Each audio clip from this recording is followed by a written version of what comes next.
अस्सलाम वालेकुम dear students, welcome to Adrash Academy. आज हम chapter number 10 exercise 10.3 question number 5 करने लगे हैं। y double dash plus y is equal to 12 cos square x. ठीक है जी, आपको पता है कि ये वाला जो क्वेश्चन है, अगर पेपर में लिखा हो कि यूसी मेथड या अनडिटरमिनेट कोफिशिएंट से करना है, तो जो अभी आपको मेथड करवाया जाने लगा है उससे आपने करना है। लेकिन ये देखें, ये non homogeneous linear differential equation है। इस क्वेश्चन को आप एक्सरसाइज 10.2 के तरीके से भी कर सकते हैं, अगर स्पेसिफिक ना हो कि यूसी मेथड या अनडिटरमिनेट कोफिशिएंट मेथड से करें। अगर यहाँ पे स्पेसिफिक कर दिया जाता है कि इसी मेथड से करना है, तो जो मेथड अभी करवाया जाने लगा है उससे ही आपने क्वेश्चन सॉल्व करना है। अगर कुछ भी नहीं लिखा होता, सिर्फ लिखा होता है solve y double dash plus y is equal to 12 cos square x, तो आप इसे एक्सरसाइज 10.2 के मेथड से भी सॉल्व कर सकते हैं। चलें जी, स्टार्ट करते हैं इस क्वेश्चन को। इस क्वेश्चन को स्टार्ट करने से पहले आपसे एक छोटी सी रिक्वेस्ट है कि अगर अभी तक आपने हमारा चैनल सब्सक्राइब नहीं किया तो इसे सब्सक्राइब कर लें और बेल आइकन को प्रेस करना मत भूलिएगा, ताकि आप हमारी लेटेस्ट वीडियो देख सकें। ये आपके पास non homogeneous linear differential equation है, तो आपने इसमें कॉम्प्लीमेंट्री और पर्टिकुलर इंटीग्रल सॉल्यूशन निकालना होता है। ठीक है जी, तो उसके लिए हम इसे पहले सिंबॉलिक फॉर्म में लिख लेते हैं। Right in symbolic form. ठीक है जी, वो क्या फॉर्म है? D square plus 1 into y is equal to 12 cos square x. ठीक है जी, आपने इसे सिंबॉलिक फॉर्म में लिख लिया है। उसके बाद हम एसोसिएटेड इक्वेशन लिख लेते हैं। द एसोसिएटेड इक्वेशन इज, वो क्या है? D square plus 1 into y is equal to 0। आपको पता है कि कॉम्प्लीमेंट्री सोल्यूशन के लिए आपको करेक्टरिस्टिक्स या ऑक्सिलरी इक्वेशन लिखने की ज़रूरत पड़ती है। द करेक्टरिस्टिक और ऑक्सिलरी इक्वेशन इज वो क्या है? D square plus 1 is equal to 0। ठीक है जी, ये आपके पास क्वाड्रेटिक इक्वेशन है। इसे आप बाय क्वाड्रेटिक फार्मूला सॉल्व कर लें, या फिर आप इसे ऐसे भी सॉल्व कर सकते हैं। D square is equal to -1, D is equal to plus minus iota. इधर से आपके पास डी की क्या वैल्यू आ गई है? Plus minus aorta. ठीक है जी, अब ये आपके पास कौन सा रूट आया? ये आपके पास कॉम्प्लेक्स रूट आया। ठीक है जी, कॉम्प्लेक्स रूट जब आता है तो आप वाई सी कैसे लिखते हैं?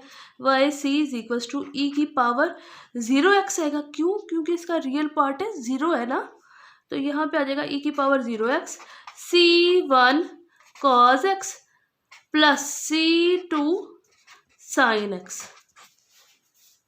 ठीक है जी, इसका वाई सी आप ऐसे भी लिख सकते हैं। Y c is equal to e की पावर 0x, ये 1 के इक्वल हो जाती है ना, तो वाई सी आपके पास आया था c1 cos x plus c2 sin x। ये आपके पास अब जी ये क्या आ गया? आपके पास वाई सी आ गया। ठीक है जी, वाई सी निकल आया। अब आपने क्या करना है? वाई पी निकालना है। वाई पी निकालने से पहले हम देखते हैं एफ ऑफ एक्स क्या है। एफ ऑफ एक्स जो है आपके पास है 12 कॉस स्क्वायर एक्स। ठीक है, जैसे आप 10.2 में करते थे, 10.2 में आप क्या करते थे कि देखें 12, ये जो कॉस स्क्वायर एक्स है इसे हमें सॉल्व करना नहीं आता। ठीक है, तो आप इसमें डबल एंगल फार्मूला यूज़ करते थे ना। कौन सा वाला? Cos 2x is equal to 2 cos square x minus 1। ये यहाँ पे आगे प्लस हो जाएगा, यहाँ से कॉस स्क्वायर एक्स की वैल्यू निकल आएगी। कॉस स्क्वायर एक्स इसके इक्वल 1 प्लस कॉस 2x, और ये 2 इधर आके डिवाइड, तो ये आ जाएगा कॉस स्क्वायर एक्स की वैल्यू। इस कॉस स्क्वायर एक्स की वैल्यू को हम एफ ऑफ एक्स में पुट कर देते हैं। वो आ जाएगा 12 into 1 plus cos 2x over 2। ये आपके पास 6 आ जाएगा। एफ ऑफ एक्स आपके पास आ जाएगा 6 प्लस 6 कॉस 2x। ठीक है जी, यहाँ तक आपको समझ आ गई है। अब देखें ये दोनों अलग-अलग कांस्टेंट आए हैं, ठीक है। इसके लिए आपने yp अलग लिखना है और इसके लिए आपने yp अलग से लिखना है, ठीक है जी। अब हम yp की तरफ मूव करते हैं। yp के लिए देखें, सबसे पहले आपने एफ ऑफ एक्स, मैंने आपको बताया था जो मर्जी हो, एफ ऑफ एक्स जो मर्जी हो, आपने एक्स की पावर के हर ए के साथ yp में लिखना है, ठीक है जी। उसके बाद आप यहाँ पे देखें रफ वर्क में कि ये 6 है, इसका डेरिवेटिव अगला लेंगे तो ये तो 0 आ जाएगा। इसकी जगह पे अब हम कांस्टेंट यूज़ करेंगे, वो हम कांस्टेंट यूज़ कर लेते हैं ए। एक्स की पावर के आपने हर एक के साथ लिखना था, एफ ऑफ एक्स जो मर्जी हो। 6 के लिए आपने क्या लिखा है, yp ए लिख लिया, ठीक है जी। अब दूसरा, अब ये देखें इसके लिए आपने yp लेता से लिखना है, तो इसके लिए x की पावर k डैश यूज कर लें, ठीक है। जरा डिफरेंट करने के लिए कि इसका yp हमने अलहदा से लिखा है और इसका yp हम अलहदा से लिख रहे हैं। यहाँ पे देखें 6 cos 2x है, जब इसका डेरिवेटिव लेंगे तो आपके पास आएगा -12 sin 2x। फिर जब इसका डेरिवेटिव लेंगे आप, तो आपके पास आ जाएगा -24 cos 2x। इसका मतलब है कॉस और साइन में इसकी वैल्यू फ्लक्चुएट कर रही है, ठीक है। तो अब ए हम यूज कर चुके हैं, तो यहाँ पे आ जाएगा बी साइन 2x। बेशक साइन 2x पहले लिख लें या कॉस 2x पहले लिख लें, ये आप पे डिपेंड करता है। मैंने साइन 2x पहले लिख लिए, प्लस सी। अब यहाँ पे बेशक ये देखिए साइन 2x मैंने लिख लिया, तो अब यहाँ पे बेशक कॉस 2x भी लिख सकते हैं, कॉस लिख लें अगर आपने कॉस लिखना है तो साइन 2x आ जाएगा। यहाँ पे फिर कहने का मकसद ये है कि जो मर्जी आप पहले लिख सकते हैं, साइन 2x भी पहले लिख सकते हैं और कॉस 2x भी पहले लिख सकते हैं, इससे कोई फ़र्क नहीं पड़ता, ठीक है। अब यहाँ पे मैं आपको yp लिख के बताती हूँ जो आपका बना है। इसके लिहाज से आपका जो yp बना है वो है एक्स के ए, कांस्टेंट है तो कांस्टेंट आपने लिख दिया है। ये एक्स के डैश इसलिए लिखा है ताकि आपको पता चले कि इसका yp हमने अलहदा लिखना है और इसका yp हमने अलहदा लिखना है। तो इसका जो yp आया वो आपके पास है b cos 2x plus c sin 2x है, ठीक है। ये पता चल गया हमने yp कैसे लिखा है। उसके बाद नेक्स्ट स्टेप हमारा क्या होता है कि ये जो k और ये जो k डैश लिखा है इसकी वैल्यू जज करना। देखिए जी, सबसे पहले हमने k या k डैश की जगह पे 0 पुट करना होता है। जब हम 0 पुट करेंगे तो यहाँ पे आ जाएगा a और यहाँ पे क्या आ जाएगा b cos 2x plus c sin 2x। मैं आपको लिख के बताती हूँ। देखिए जी, अगर हम यहाँ पे 0 पुट कर देंगे, ठीक है, तो x की पावर 0 a आ जाएगा और यहाँ पे k डैश की जगह पे भी 0 पुट कर दे, ठीक है, तो आपके पास आएगा b cos 2x plus c sin 2x। ये टर्म भी 1 के इक्वल और ये टर्म भी 1 के इक्वल, तो बचा क्या a प्लस b, यहाँ पे लिख के बताती हूँ, a plus b cos 2x plus c sin 2x, ठीक है जी। ये देखें इसका ये जो आपका पास आंसर आ रहा है इसको आपने किसके साथ मैच करना होता है, YC के साथ। YC के साथ मैच करें, इसका एंगल cos x है, इसका एंगल cos 2x है। ये तो नहीं कह देना कि ये तो दोनों सेम आ रहे हैं, एंगल भी देख लें कि ये cos x है और ये cos 2x है, ये sin 2x है और ये sin x है, ठीक है। और कांस्टेंट तो इसमें है ही नहीं, इसका मतलब है कि हम k और k डैश की जो वैल्यू है वो हम क्या पुट कर सकते हैं, 0। तो हम यहाँ पे पुट कर लेते हैं, put k dash is equal to 0 because no term is repeated, because no term is repeated, ठीक है जी। अब हमने इसकी वैल्यू पुट कर देनी है। देखें अब ये वाली टर्म मैं डायरेक्ट लिखने लगी हूँ क्योंकि यहाँ पे मैंने आपको पुटिंग करके बता दिया था। तो यहाँ पे y भी आपका क्या आ जाएगा, a plus B cos 2x plus c sine 2x।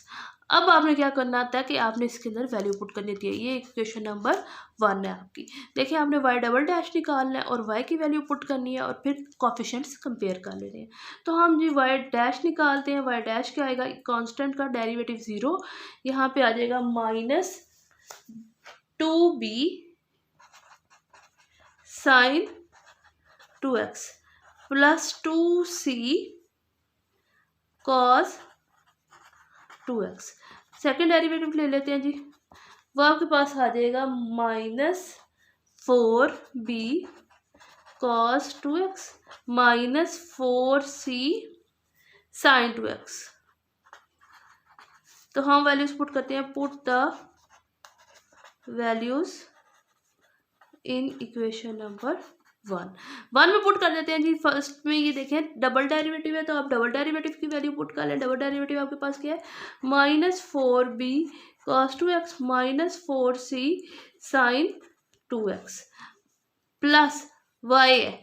तो y की क्या वैल्यू है, ये आपके पास वैल्यू है, ये a plus b cos 2x plus c sin 2x is equal to किसके इक्वल है।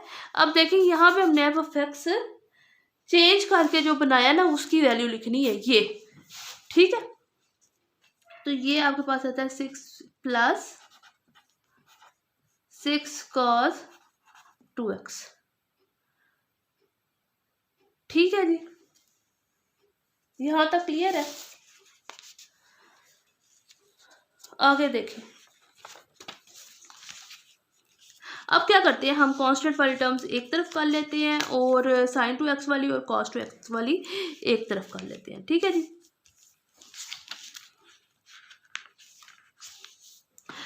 अब कांस्टेंट वाली टर्म यही है, ठीक है, तो हम इसे ऐसे करके लिख लेते हैं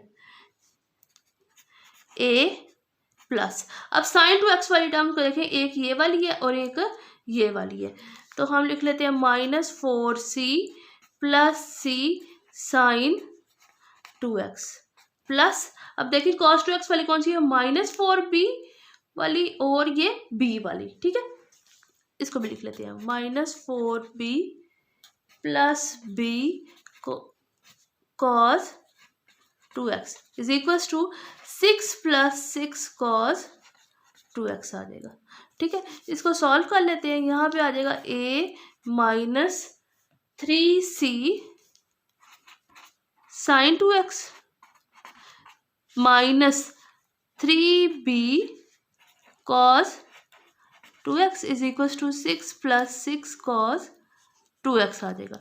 अब क्या करना है, कंपेयरिंग कोफिशिएंट्स करने हैं,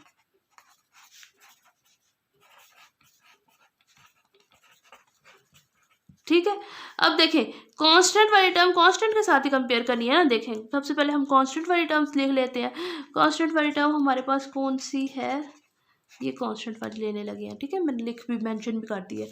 ये आपके पास कांस्टेंट है और ये आपके पास कांस्टेंट है, तो यहाँ से आपके पास a की क्या वैल्यू आ गई है 6, a की वैल्यू आ गई है 6, ठीक है। उसके बाद हम साइन 2x वाली कंपेयर कर लेते हैं, ठीक है, ये साइन 2x है और इधर साइन 2x है ही नहीं, तो यहाँ से आपके पास आ जाएगा -3c इज इक्वल टू 0 और यहाँ से c की वैल्यू क्या आ जाएगी 0, ये 3 उधर जाके डिवाइड हो जाएगा ना, तो c की क्या वैल्यू आ जाएगी 0। उसके बाद आपने क्या करना है, cos 2x वाली टर्म लेनी है।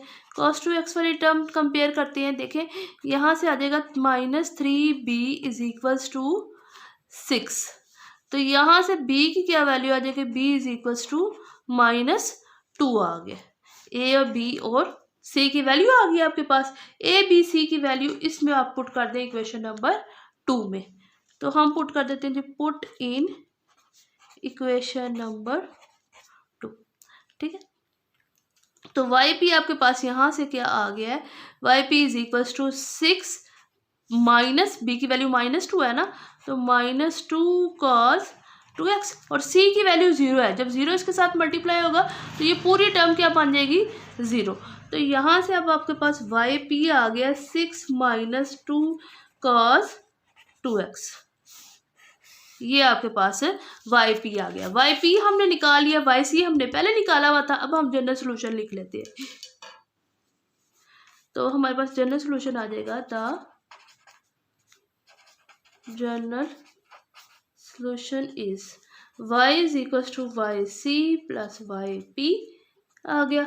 तो वाई सी हम वैल्यू लिख लेते हैं, ये है वाई सी की value C1 cos x plus C2 sin x plus 6 minus 2 cos 2x। ये आपके पास ही आंसर आ गया। उम्मीद है आपको ये क्वेश्चन समझ आ गया होगा। कोई भी आपको स्टेप समझ ना आया हो तो आप हमें कमेंट सेक्शन में ज़रूर बताइएगा। जाते जाते आपसे एक छोटी सी रिक्वेस्ट है कि अगर आपने अभी तक हमारा चैनल सब्सक्राइब नहीं किया तो इसे सब्सक्राइब कर लें और बेल आइकन को प्रेस करना मत भूलिएगा ताकि आप हमारी लेटेस्ट वीडियो देख सकें।